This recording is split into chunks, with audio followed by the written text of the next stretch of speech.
¿Hasta dónde puede llegar una persona cuando mezcla deseo de control, antivalores y un supuesto dolor de madre? Hoy nos enfocaremos en el perfil oscuro de Isabel Miranda de Wallace, activista decidida a ser altamente reconocida, madre buscadora según su narrativa, pero también, según múltiples investigaciones, constructora de una mentira avalada y sostenida por el Estado mexicano. Este caso es clave para entender dos cosas. Uno, cómo opera la inteligencia instrumental en la superficie, mientras en el fondo se arraigan valores muy tergiversados. Y dos, cómo se distorsiona la verdad cuando se convierte en bandera política, a través de figuras capaces de generar influencia emocional en la opinión pública, sin importar a quién o a quienes destruyan. Hola, yo soy Josefa Galván y esta es mi colaboración para el canal de Jesús Escobar Tobar. Gracias por acompañarme hasta el final y vamos por partes.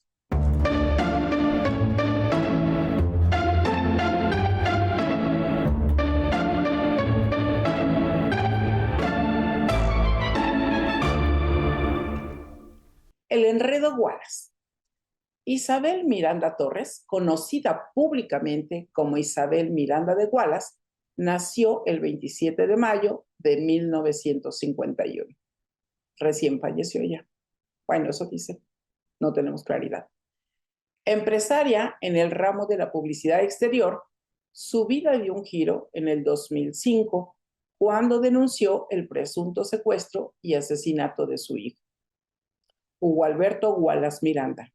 A partir de ahí, se convirtió en una figura pública fundadora de Alto el Secuestro, ganadora, o se la entregaron, la medalla Belisario Domínguez, y en 2012, candidata del PAN a la jefatura de gobierno de la Ciudad de México.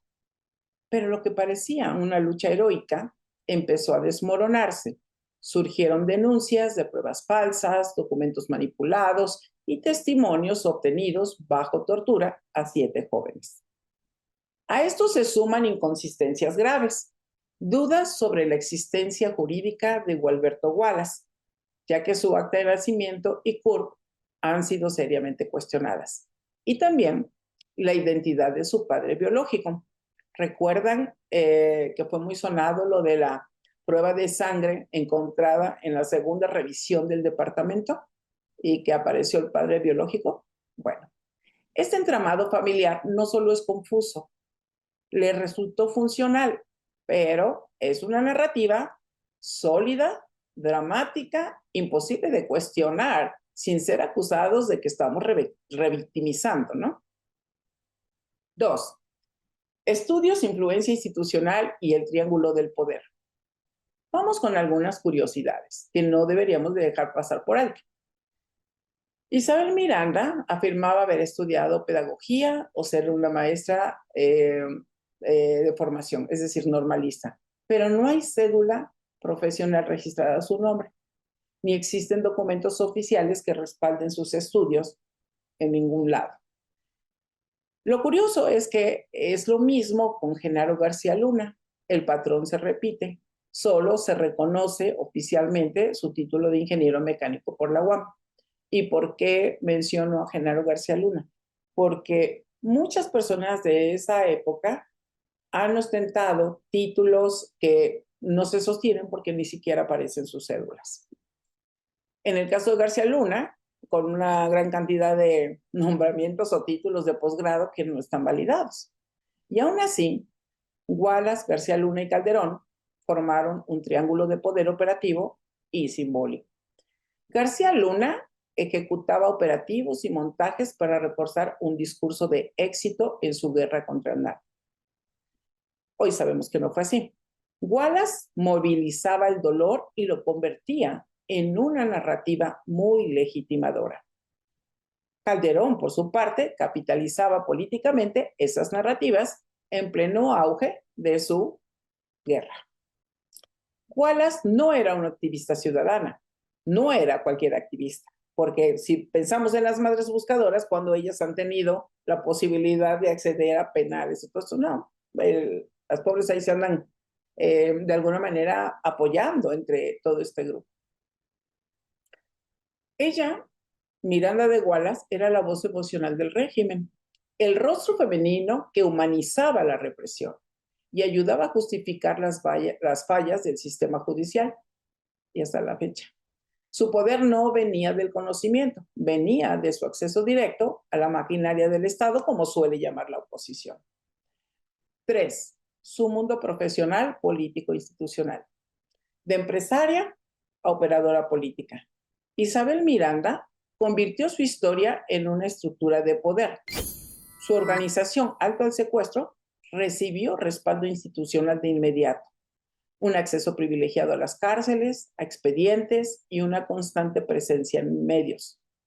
Hablaba como experta en seguridad pública sin serlo. En 2012 fue candidata del PAN a la jefatura de gobierno de la Ciudad de México, impulsada por Calderón, y aunque no ganó, su influencia siguió creciendo. Paralelamente, las denuncias también crecieron. Víctimas inocentes, montajes mediáticos, fabricación de pruebas, tortura a los acusados del caso Wallace. Periodistas como Guadalupe Lizárraga, Anabel Hernández y Ricardo Rafael, así como organizaciones de derechos humanos, han documentado la complicidad del aparato judicial con la versión impuesta por la señora Wallace. 4. Madre buscadora o mente criminal. Desde la neuropsicología del comportamiento humano, observamos en Isabel Miranda un perfil con rasgos muy marcados. Por ejemplo, podríamos decir que en su hemisferio izquierdo se encuentra hipertrofiado. ¿Eso qué significa? Que es dominante, que es como que está muy reforzado. Esto hace que la señora presente los siguientes comportamientos. Una parte lógica, muy fría, una estructura rígida, las cosas se tienen que hacer a su modo, una estratega, y por estratega no pensemos en una visión estratégica como algo de futuro, no, sino una estratega en armar las cosas operativas.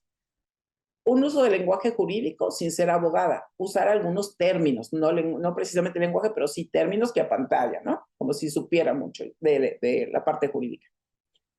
Planificadora, controladora, y es muy convencida de su propia verdad. ¿Cuál es la parte oscura de esto? Un autoritarismo y frialdad. Eso es lo que vamos a encontrar. Por eso cuando vemos a una persona que es muy lógica, muy estructurada, es que es muy frío, o sea, no es sensible a los demás. Y así es, son un poco empáticos. ¿Qué observamos a nivel de sus comportamientos en cuanto a su hemisferio derecho? Poca empatía. ¿Ustedes la veían sonreír? Casi en todas las entrevistas que estuve revisando, es una expresión de enojo, de resentimiento. Yo soy una madre que perdió un hijo, a una hija. Fue por enfermedad. Pero aún así, digo, hay madres que se enojan por la pérdida de sus hijos, pero la mayoría de nosotros aceptamos la pérdida. Incluso si ustedes ven las caras de las madres buscadoras, podemos ver tristeza, aflicción, podemos ver otro tipo de expresiones. Pero la señora Miranda de Wallace no era una gesticulación muy dura, muy seria, muy enojada todo el tiempo. Dificultad para reconocer errores y sus emociones, siempre al servicio del discurso, no de la compasión.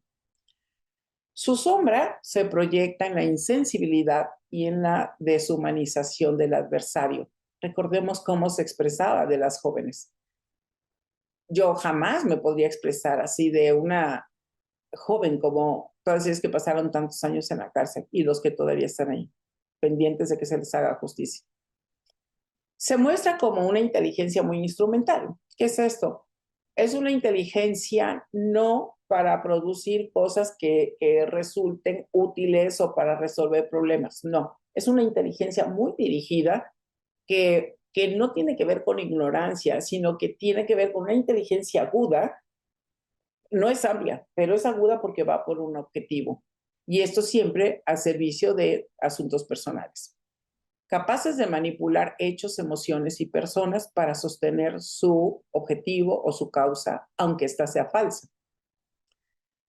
Con todo esto, podríamos observar ciertos comportamientos que nos dan pauta para rasgos clínicos, como por ejemplo trastornos de personalidad narcisista, grandiosidad, necesidad de un gran reconocimiento. O sea, nada más hay que ver cómo se ponía en cada una de las entrevistas. Ella tiene la razón, como con mucha fuerza. El uso del dolor propio como un pedestal de moral, como que yo tengo derecho a todo. También rasgos antisociales muy adaptativos, como falta de remordimiento, una capacidad para manipular las redes institucionales, meterse por muchos lados, uso del Estado como instrumento de poder, o sea, yo conozco, yo soy, yo tengo influencia, así como un poco la Marilyn Cote también, ¿no? Lo más complejo de todo es que ese tipo de perfiles se creen su historia, viven en un mundo interior. Y como dijo Lacan, la verdad tiene estructura de ficción, en su caso. Hugo Wallace, perdón, como mártir, no solo fue útil, fue necesario para sostener su identidad, su influencia, su permanencia, pero también para provocar corrupción. Este tipo de perfiles suelen operar bajo el cobijo de redes de poder religiosas, políticas o mediáticas. Yo me he quedado pensando, cuando el dolor se convierte en bandera y se mezcla con poder, la línea entre justicia, resentimiento y venganza se borra totalmente. Muchas veces ya no es quien la hizo, sino voy a buscar quien la pague. Isabel Miranda de Wallace representa un caso emblemático de cómo el Estado puede beneficiarse de ciertas personas y narrativas personales, aún y cuando destruyan vidas inocentes. Yo me quedo con una pregunta para ustedes, o les dejo una pregunta. ¿Ustedes la ven como una víctima legítima o victimaria encubierta? ¿Crees que ella fue clave para García Luna y Calderón o ella fue quien los usó? Te leo en los comentarios. Suscríbete si quieres más análisis de perfiles de este tipo, desde la psicología, la neurociencia y el poder. Aquí no estamos contando historias, las estamos desmenuzando a partir del comportamiento de esos personajes. Nos vemos en el próximo video. Chao, chao.